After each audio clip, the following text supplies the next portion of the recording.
you from Guild headquarters. Actually, no, they're my headquarters. Hi, I'm Ed Shems. I'm an illustrator, graphic designer. I've been a Guild member for over 20 years, and I've been a volunteer for quite a few years, not all of them. It took me a while to realize that I need to start giving back because the Guild helped me so much when I started out. So that's why I'm here. I want to just talk about the business of being a freelance illustrator, designer, web designer, what have you, animator, excuse me, cartoonist. Sorry, I'll just keep naming professions.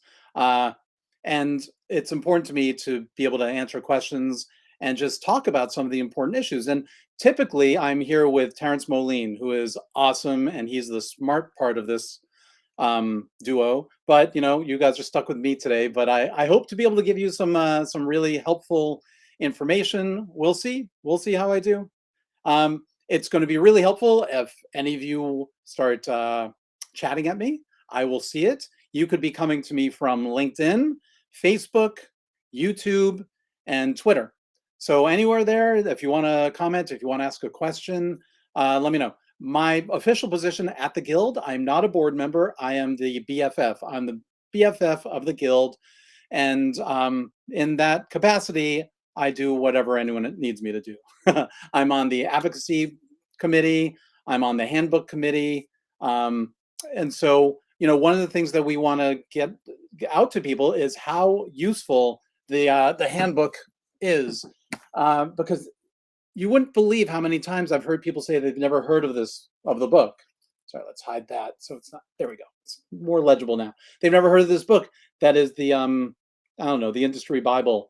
It has so much information. I'll be talking about it a little bit. In the meantime, for those of you who've attended any of my talks, you'll know that I keep it right over here on top of my scanner because it's a 400 something page book, and it's really good for weighing down my scanner and making sure that my scans are nice and crisp and flat. So today I want to kind of jump into a conversation I was having with myself a couple weeks ago when I did Guild Goes Live.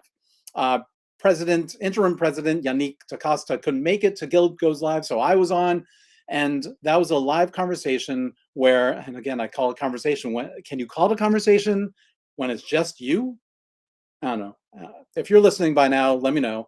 Chat away. Anyway, it's hello.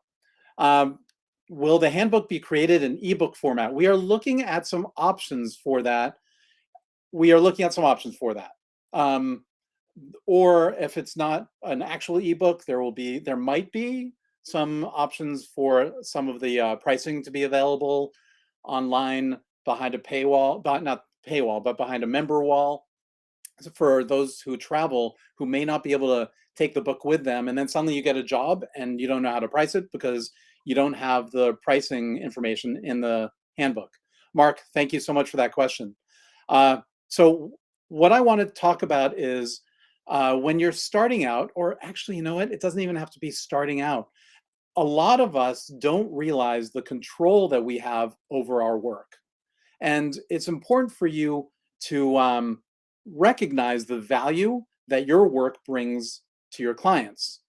And I find that it took me a while to really recognize why I deserve to get paid the way I get paid. We have Yannick DaCosta showing up and saying hello. Hi. And also we have Tara, whose sister helped with the research for the book. Thank you. Awesome job. So I'm at the controls here. I'm clicking all this stuff. So I'll keep an eye on the chat, and I really appreciate the chats coming in. And one of the things I want to say about recognizing the value that you have is, and this was kind of spurred on because I was doing a portfolio review for a well-known art school. And I know that when I was at art school, I wasn't so into the business classes. I just wasn't. I didn't recognize how important they were. At least they weren't at the time, right? I was just drawing. I wanted to draw more. I didn't want to, right? So I didn't want to take the time to take those classes and learn about the business side because I wanted to draw. But what I missed out on is understanding how to run my illustration and graphic design business as a business. And so that was something it took me a while to learn, and the guild helped me a lot. They, like I said in my Guild Goes Live, the guild hooked me up with some mentors, and they were so helpful. I mean, just to the point of I didn't know how to set up a Photoshop file properly. Keep in mind this is in the early days of Photoshop, probably Photoshop -7. So uh, Mark says that his old eyes need a larger version of the book. I'll see what I can do. I'll give you a magnifying glass, maybe. So during that portfolio review, I was talking to a very talented woman who said that, well, she was showing me some of her work, and I talked a little bit about how the fact that she wasn't signing her work because she didn't feel comfortable doing it, and because she didn't see other people doing it around her. And I told her, you know what? Do some research. It's really important that you put your information, put your copyright on your work, as well as doing a watermark, a digital watermark, by clicking. If you're using Adobe software, you can do Shift Option Command I. Oh, it's so easy. You have to distort your hand like this. Shift Option Command I, and you can drop in your metadata, and you can actually save a version of it so that you can just drop it in later on, and you can just choose it later on and drop it in, and then just change some of the information. Hello from New Jersey, Wendell. Thanks for joining me on Instagram. LinkedIn. Great to have you here. And so I was telling her how important it is to make sure that your information is on there so that A, you could have credit, and B, people can find you, and C, it's your work. So I told her to do some research and find her comfort zone on this, and I hope that her comfort zone is putting her John Hancock on that thing. And so the next thing we talked about, though, was she was creating characters for her friends based on their description of a character. And she didn't really understand how to go about selling, making money from those characters. And I pointed out to her that she's creating something out of thin air for these people. No, not thin air, out of words for these people. Um, and it's important that they recognize, and I'm sure that they do recognize, what she's bringing to them, what she's doing. She's creating these characters and filling in gaps. They might say the person is this, but they don't mention the height. And well, that's her job now. She has to fill in height. She's filling the kinds of shoes, because who describes shoes? And some people do. So all that kind of stuff goes into an illustration, as well as 100,000 other things that an illustrator has to decide on when they're creating an illustration. So I just lost my train of thought because Wendell was saying hello and thank you. So actually, let's show that one. Wendell, nice to have you here. So what I talked to her about was, okay, and this is what I want to talk about today. This is really important, folks. So if you're only going to listen to one part of my conversation, it should be this one. And I'm going to take a drink of cold brew that I made before I start.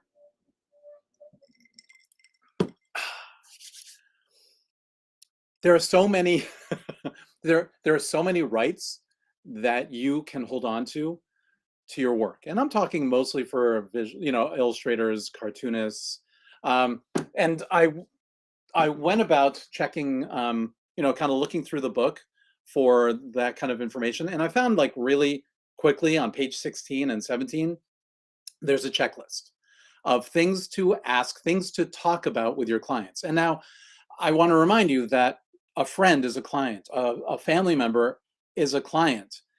And if they don't see themselves as a client in the respect that you are doing work for them that has value, then you probably should not be doing the work for them.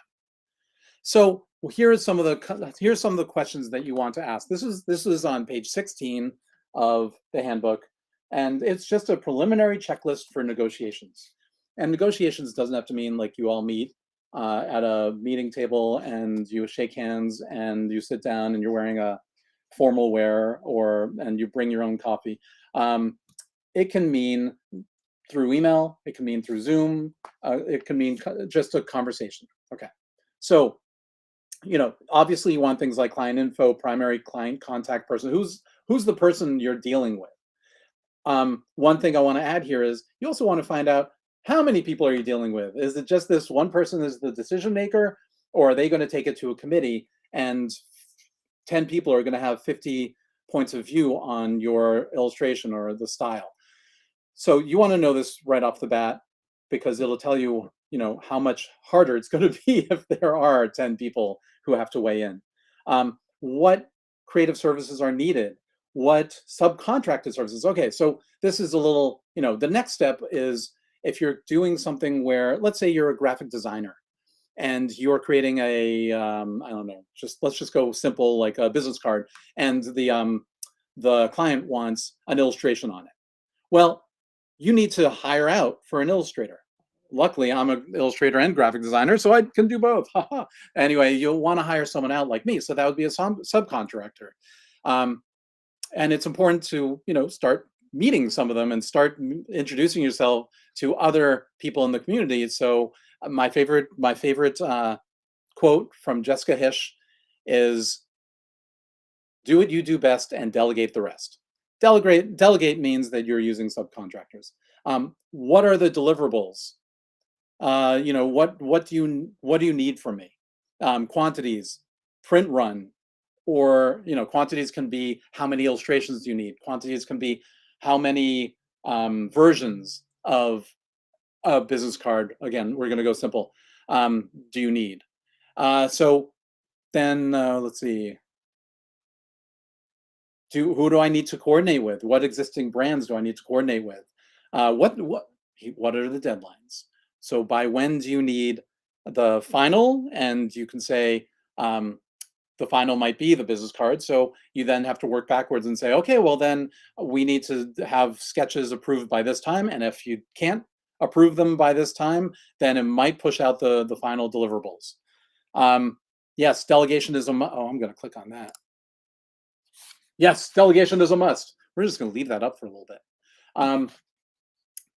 Tara says, I always recommend the Guild's contract to reference to new designers. Absolutely. And I have some more to say about that, but you're absolutely right. So the next part is usage rights. How are you going to use it? So here's some notes. In what media? Is this going to be in print? Is it going to be online? Is it going to be both? What are the other options? There are other options. What market? So is this going to be in the greeting card market? Is this going to be, so that kind of stuff. Time period. How long are you going to be using it? How long do you need the design? Now, typically for a design, there isn't really a time period. I mean, I could be completely wrong, and I'm probably not thinking about certain things that actually do have time periods, but right off the bat, I'm thinking like if you design a business card, that's their card for as long as they want to use it, right? And hopefully they'll come back to you and you will reprint it for them, and you take a certain percentage for the amount of work that you put in to making sure that it prints properly and gets to them in time. And yeah, so and then geographic area. Is this for just the North America? Is this just for the Northeast? Is this for the world? Those are important questions. Reproduction rights, that, let's not even get into that, right? So and then projected expenses. Are there going to be expenses? Yeah, printing in this case. Do you have to travel to meet with them? So all of these things are things that you need to think about when you're starting a project. Okay, but let's say you're doing a drawing for a friend. You need to know geographic area. Well, that person's going to be using it online and maybe doing a print for their wall. So you probably don't need a geographic area. You probably have to assume that they want it forever. But you can still say that you are the copyright holder in the contract. That's why it's so important, because if you just give the art to someone, no one knows who owns what. And so when your friend goes off and makes prints and puts it up on their wall, and then the friend sees it and says, hey, I want some of those, and they make new prints and give it to friends, and then suddenly they're selling them to people because the character is so popular, where are you in that? So that's the kind of thing that you want to talk about ahead of time, and just kind of say, here you go, I'm going to do this drawing for you. The contract can be simple. Here you go. I'm doing this drawing for you, and here's how you can use it. You can print it for yourself. Don't make any more than 3 copies. I kind of buffer a little bit, and I go, well, okay, what if there's water damage? They're going to want to make another copy later on. Oh, and then water damage again. Well, they should really get their roof fixed and then print it again. So that's the kind of thinking that you want to do when you're working on coming up with how to talk with a friend, a family member, and then a client about how to price your work and how the who owns what rights. I'm going to read what Wendell had to say. Oh, you know what? I'm going to click on this and show it to you all. Who are the key decision makers for approval or revisions? Keep them in the process to avoid extraneous back and forth work, etc. Wendell, I'm done here. That's absolutely it. And a lot of that has to do with you. You have to kind of organize the client so that they understand that when it comes time to making decisions, you need everyone in the room. And in fact, I started working on a logo project for a school recently, and one of the key players was on sabbatical. And I said, great, let me know when she's back, and then we'll meet. And it took a few months, but we met right after she came back. And now I know that I got to hear her voice. I got to hear what her hopes and dreams were for the logo. And now I feel comfortable jumping into the project without feeling like I'm going to be spinning my wheels. So yeah, Wendell, absolutely. That's awesome. Hey, Pat, welcome back. Nice to see you again. Thanks for joining us again. So I want to see if anyone has any other questions about how to think through a negotiation. And Elise Benin, if any of you know Elise Benin, she has a fantastic quote that I drew up, and I'm only remembering it right now, so I hope I don't mess it up. It's negotiation is a conversation, not a confrontation. Oh my gosh, listen to that again. Negotiation is a conversation, not a confrontation. And we're all so worried that we're going to offend the person who wants to hire us that we kind of, not all of us, I know I'm generalizing, but many of us tuck our tails in and just let them do what they want to do because, hey, I get to draw. Well, yeah, that's great. You get to draw. But in the end, you need food, you need to pay your rent, you need to pay for your car or whatever other bills you might have. And they are making money at their job and not giving away anything free, or not much anyway, hopefully. So why not you? Just because it's creative, it doesn't mean that you don't get to earn from what you're doing. And honestly, like it's really the people who are able to kind of wrap their heads around being able to talk to clients and negotiate with clients and get the clients to see their point of view. Those are the ones who are going to succeed. Those are the ones who are going to have a longer career without having to start work, leave freelancing and go work for for a company. It doesn't have to be large. So let's jump over to what Erica is asking about. She said she's getting a lot of fakers trying to get account information. Erica, what kind of account information are you talking about? She's coming to us from Facebook, as is Pat as well. So what kind of account information? They're trying to get into your bank account? What are they trying to get to? There are a lot of scammers out there. There is one in particular that I get an email from. It's always a different name, a different email, a different person, but it's always someone who says that they have a hearing impairment. So if you see an email saying that they have a hearing impairment, but I hope that you'll still treat me like a regular client, something like that, that is spam. So yeah, Pat is saying helpful to break down what the logo costs them per day over a 40-year span of owning the business. Sure, I think it's helpful for them to understand the value. If you can, whatever way you can explain the value to your customers, your clients, that clicks for them and you, that's the way you should go. So I would be a little careful about 40 years because, styles change, and, some logos that I designed 10 years ago are no longer in use. They've gone in a new logo. And I'm not offended by that at all. I want them to do that. I want that business to succeed. I helped them succeed for 10 years. And now they're going with a different image, and maybe they wanted a different style. And so they hired someone else. That's fine. But I know that I gave them my best and that they got the best from me. And that's what kept them going. So Erica is saying that people are trying to take your account information, so they negotiate. Um, right. So how many of you have seen a scam or heard of the scam where someone uh, will pay you up front? Someone wants to pay you up front for 2 projects. Here's how that scam typically works. Not always, but here's how that scam typically works.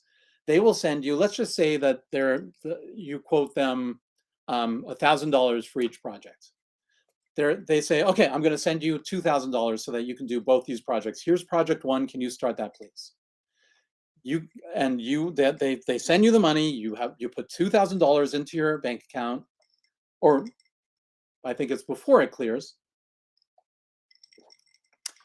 And then they, oh my gosh, I forget how this works now. Yannick, come on, give me, I don't know. Suddenly I got a little confused as to how that works. Anyway, what they're doing is they're telling you to send back the money, and that's before the check has cleared. And so you end up sending back $1,000, and in the meantime, the 2,000 they sent you never clears. And so suddenly you no longer have their $2,000, and you're also out $1,000. So that's one of the scams that's going on. So here's what I look for when I'm not certain whether or not it's a scam. First off, I look for details in the email, and I'm hoping that scammers aren't listening to this and learning from it, but I look for missing details, like, why would you not tell me what the project is in that first email? They're asking if I'm available. Well, I don't know if I'm available. Do you want me to overhaul a website, or do you want me to do 3 drawings? So I can't know that until you tell me what the project is. So why wouldn't they tell me what the project is right from the start? So yeah, it's terrible. So if I don't see details about the project in there, then I keep looking and I see, okay, well, there's no signature in the email. In other words, there are no links to go to. So I go and I check the email address. Comes from a Gmail, comes from, well, typically Gmail these days. Right away, red flag. There's no company. There is no link to the company. And that's right. Erica says always urgent and rushing. They're always in a rush. It frustrates me because they chat further and further. And then, yeah. So they'll keep you on the hook, and they will make you work fast, make you, accept the check really fast, and then turn around really fast. So you need to start looking for some of those red flags because they're there, and we can't be too trusting. So for one company I got an email from, I went to find them on LinkedIn, and I could not find them on LinkedIn. Or I did find a company that wasn't quite the right company, but it might have been. So I looked for the key players. There are 2 key players that were named in the email, the person who signed it and the person who was supposed to be signing off with me if I scheduled an HR talk or something like that, conversation.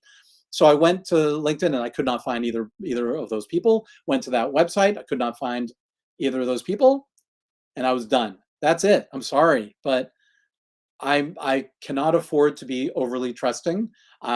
If you are forthright, then let's jump in and let's do work together. So, folks, there are a lot of scammers out there. Please have your hackles up. Please be careful.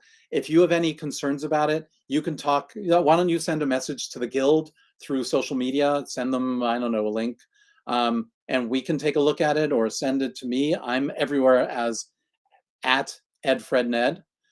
You can see that in my signature right there, at EdFriendNed. I'm everywhere as at EdFriendNed. Oh, here's Joe. He's the New England rep. So Joe says, if you're suspicious, is to do a Google search using the text from the email. Oh my gosh, that's perfect. These scams go around and other people post about them. Joe's absolutely right. Just take a couple key lines, or maybe just even one key line, and put it in Google, and you'll see that other people have posted that this person's scamming you. It's really terrible stuff, and it spins our wheels and it wastes our time when we could just be drawing away. And how many, I want to know, just, I don't know if you can do a show of hands. I don't think you can. Give me thumbs up or give me something. And this is kind of off topic suddenly, but how many of you out there like have so many different ideas going on and have so many different things you want to do? Maybe for yourself, maybe for your family, maybe for Instagram because you just think it would be cool. How many of you just have so many things going on that you just want to create? I'm going to raise my hand. And I'll bet I'm going to get a bunch more people raising their hand either live or later on when you watch this later on, because this will be on on the Guild social media forever. So the reason I ask is because I have so many different projects I'm doing at the same time. I just started a new one yesterday that I want to kind of turn into something that I need time. And when these people spin my wheels, they take away from me being able to do what I love, which is the client work, but also what I love, the stuff that I want to do as well, that excites me. I have shirts on Etsy that I've created more that I want to create. I have stickers I want to do more. There's so much. So think about all the different projects, all the different ideas that you have.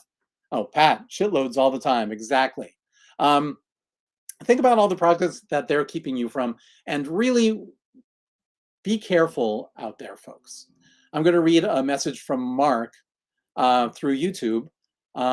Yes, I've gotten a few emails from, you know what, I'll share this. I've gotten a few emails from someone who is disabled and hearing impaired wanting to do a clothing brochure. I did the web search with their text, and yes, I did find the exact wording. There you go. Yeah, they're trying to like pull at your heartstrings. Someone said that earlier. I'm trying to see who that was because I think it was Tracy. Anyway, Tara, I mean, sorry. Anyway, so yes, they're always trying to pull at your heartstrings so that you don't question them and you feel badly about questioning them. Actually, it was Erica who said that. And you're absolutely right. They know, and they know that they can get us. So we're at pretty much at the end here, and I just want to say thank you to all of you who tuned in. I really, really appreciate it. There are plenty of great things going on with the Guild. There are different events going on. I have the calendar up. I had the calendar up in front of me. Here we go. So there's a freelance Fandango every month. We just had Creative Trivia Night that Joe was in charge of, and it's always an amazing time. There's Freelance Fandango is coming up May 21. I think it's every 2 weeks. And then we also have Show Off and Tell on May 24.